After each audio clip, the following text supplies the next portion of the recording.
నమస్తే friends, welcome back to Vani vlogs. నేను మీ వాణి. ఈరోజు మనం చెప్పుకోబోయే రెసిపీ వచ్చేసి రాళ్ళ బండగల ఫ్రై అండి. మేమైతే వీటిని రాళ్ళ బండగలు అంటాము. రకరకాలుగా పిలుస్తుంటారు వీటిని. కందనకాయలు అంటారు, ఇంకా చికెను రాళ్ళ గుండె ఫ్రై అంటారు, చాలా రకాలుగా పిలుస్తుంటారు. మేమైతే రాళ్ళ బండగలు అంటామండి వీటిని. మీకు అర్థం కాదేమోనని చెప్పేసి నేను కందనకాయ ఫ్రై అని చెప్తున్నాను.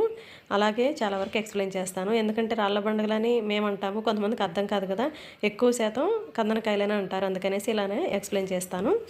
ఈ ఫ్రైని ఎలా ప్రిపేర్ చేసుకోవాలో టేస్ట్గా చూసేద్దాం పదండి. ముందుగా నేను కందనకాయల్ని 1/2 కిలో తీసుకున్నానండి. తీసుకొని ఒక 2-3 సార్లు మామూలుగా వాటర్ తోటి వాష్ చేశాను. చేసిన తర్వాత నీచు వాసన అంత తేలిగ్గా పోదు కదా, అందుకనేసి 1/2 teaspoon salt, 1/2 teaspoon ఉప్పు, ఒక సగం నిమ్మదబ్బ వేసి బాగా ఇలా పిసికినట్టు ఒక 1 మినిట్ పాటు అలా పిసికినట్టు కడగాలండి. అప్పుడే మనకు నీచు వాసన పోతుంది. చూసారు కదా, నేనైతే కట్ చేయలేదండి, డైరెక్ట్గా అలాగే వండేస్తున్నాను. చూసారు కదా ఎంత తెల్లగా వచ్చాయో. బాగా 1 మినిట్ పాటు అన్నీ వేసి బాగా కడిగితే తెల్లగా వచ్చేస్తాయి అన్నమాట. నీచు వాసన లేకుండా నీట్గా ఉంటాయి. ఇప్పుడు అవి పక్కన పెట్టేసుకుందాము. పొయ్యి మీద ప్యాన్ పెట్టుకొని, మీ దగ్గర సిల్వర్ బండ్లైనా లేకపోతే ఇనప బండ్లైనా ఉంటే పెట్టుకోండి. నా దగ్గర చేసే క్వాంటిటీ తక్కువైనా కూడా నేను ఈ బండట్లోనే చేయాలనేది, ఎందుకంటే టేస్ట్ బాగుంటుందండి. ఇలాంటి ప్యాన్లో చేసుకుంటే టేస్ట్ చాలా బాగుంటుంది. ఇప్పుడు ఆయిల్ వేసుకుందామండి. 4 టేబుల్ స్పూన్ల వరకు ఆయిల్ వేసుకొని, ఒక చిన్న దాల్చిన చెక్క, ఒక యాలక, ఒక 4-5 లవంగాలు వేసుకొని ఇది కొద్దిగా అట్లా ఫ్రై అవ్వాలి. కొంచెం ఫ్రై అయిన తర్వాత ఆనియన్ అండి, ఒక పెద్ద సైజు ఆనియన్ని అలా ముక్కలుగా కట్ చేసి వేసుకుందాము. కొంచెం పెద్ద సైజు వేసుకున్నా ఏం కాదండి, మనకు ఫ్రై కాబట్టి వాటితో పాటు ఇవి కూడా చక్కగా ఫ్రై అయిపోతాయి అన్నమాట. చూసారా, కొంచెం సాఫ్ట్ అయితే సరిపోతుందండి, ఏం కలర్ రావాల్సిన అవసరం లేదు. ఇప్పుడు కొద్దిగా సాఫ్ట్ అయిపోయాయి కదా, అలాగే ఒక 4 పచ్చిమిర్చిని అలా అడ్డంగా కట్ చేసి వేస్తున్నాను. ఇవి కూడా ఒకసారి అలా కలిపేసుకొని, చాలా టేస్ట్గా ఉంటుంది. ఒకసారి ట్రై చేయండి మీరు కూడా ఇంట్లో, చాలా బాగుంటుంది. అలాగే 1 టీ స్పూన్ అల్లం వెల్లుల్లి పేస్ట్ అండి. అల్లం వెల్లుల్లి పేస్ట్ మంచిగా వాసన వచ్చే వరకు ఫ్రై చేసుకుందాము. మంచి బ్రౌన్ కలర్ వచ్చి సువాసన వచ్చే వరకు ఫ్రై చేసుకోవాలి.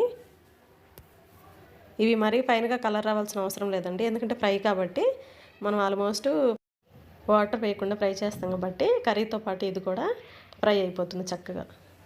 ఇప్పుడు అందులో మనం ముందుగానే రెడీ చేసుకున్న రాళ్ళ బండల్ని అందులో వేసేద్దామండి, అదే కందనకాయల్ని అందులో వేసేద్దాము. కొంతమంది కట్ చేసి చేస్తుంటారు, కానీ నేను అలాగే డైరెక్ట్గా కట్ చేయకుండా అలాగే చేస్తున్నానండి.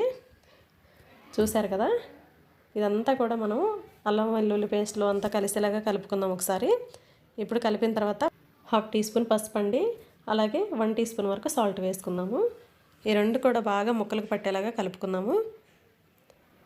చూసారు కదా, మనకి వాటర్ అనేది ఆ కర్రీలోనే మనం కడిగి వేసాం కాబట్టి ఎలాగో దాంట్లో నుంచి ఊరుతాయండి వాటరు. ఇప్పుడు కరివేపాకు కొంచెం ఎక్కువ వేసుకోవాలండి క్వాంటిటీ. ఈ కందనకాయ ఫ్రైకి కొంచెం కరివేపాకు క్వాంటిటీ అనేది ఎక్కువ ఉంటే ఆ స్మెల్ అనేది చాలా బాగుంటుంది ఈ కర్రీకి, అందుకనేసి గుప్పిడి నిండుగా వేసుకోండి. ఇప్పుడంతా ఒకసారి కలుపుకొని మూత పెట్టుకొని మీడియం ఫ్లేమ్లోనే మనం మగ్గించుకోవాలండి ఈ ఫ్రైని. హై ఫ్లేమ్లో పెడితే మాడిపోతుంది. ఇవి బాగా సాఫ్ట్ అయ్యి బాగా ఉడుకు పట్టే వరకు మూత పెట్టుకొని 5-6 నిమిషాల పాటు ఉడికించుకోవాలి. చూద్దామండి ఒకసారి. చూశారు కదా, ఆ వాటర్ అంతా కూడా మనకి ఇంకిపోవాలన్నమాట. మధ్య మధ్యలో కలుపుకుంటూ మూత పెట్టుకుందామండి. ఇవైతే టపాసుల్లాగా పేలుతాయండి, కొంచెం జాగ్రత్తగా ఫ్రై చేసుకోండి. ఇవి పేలుతాయి, అందుకని దూరంగా ఉండి జాగ్రత్తగా ఫ్రై చేసుకోవాలి. మనం దగ్గరుండి ఫ్రై చేసామంటే ఈ పగిలినప్పుడు ఆయిల్ అనేది మన ముఖం మీద పడుతుంది, చూసుకొని ఫ్రై చేసుకోండి. అలా మధ్య మధ్యలో కలుపుకుంటూ మూత పెట్టుకొని ఫ్రై చేసుకుందాము. మనకు పూర్తిగా వాటర్ అంతా పోయి ఆయిల్ పైకి రిలీజ్ అయ్యే వరకు ఫ్రై చేసుకోవాలి మీడియం ఫ్లేమ్లోనే. చూద్దాం ఒకసారి. చూశారు కదండి, ఆయిల్ అంతా పైకి రిలీజ్ అయింది, వాటర్ అంతా పోయి ఆల్మోస్ట్ మనకి ఫ్రై అయిపోయిందండి. ఇప్పుడు ఒకసారి అలా కలుపుకొని, చూశారు కదా, ఇలాంటి ప్యాన్లలో కానీ ఇలాంటి ఫ్రైలు కానీ కర్రీస్ కానీ చేసుకుంటే చాలా భలే కుదురుతాయి అసలు టేస్ట్ అనేది.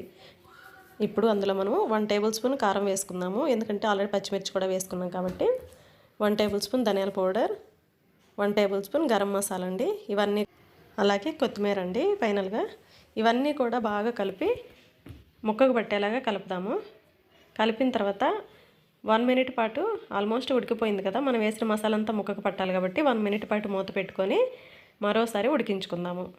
బాగా ఫ్రై అయిపోయిందండి, అసలు కమ్మటి వాసన వస్తుంది. అంతా ఒకసారి కలిపేసుకొని మూత పెట్టుకొని 1 మినిట్ పాటు ఉడికించుకుందాము. మనకు అప్పుడు కర్రీ రెడీ అయిపోతుంది. ఫ్రై అనేది మూత పెట్టుకొని 1 మినిట్ చాలండి. ఫ్లేమ్ని మీడియంలోనే పెట్టి ఫ్రై చేసుకోవాలి. చూద్దాము.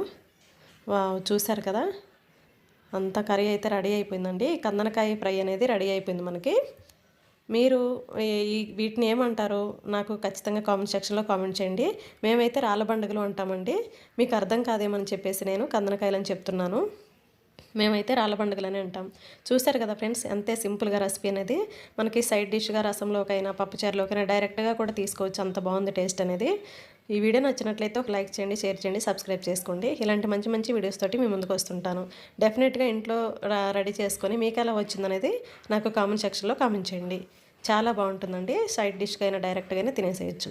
అంత కమ్మగా ఉంటుంది. ఓకే ఫ్రెండ్స్, మరో మంచి రెసిపీతో రేపు కలుస్తాను.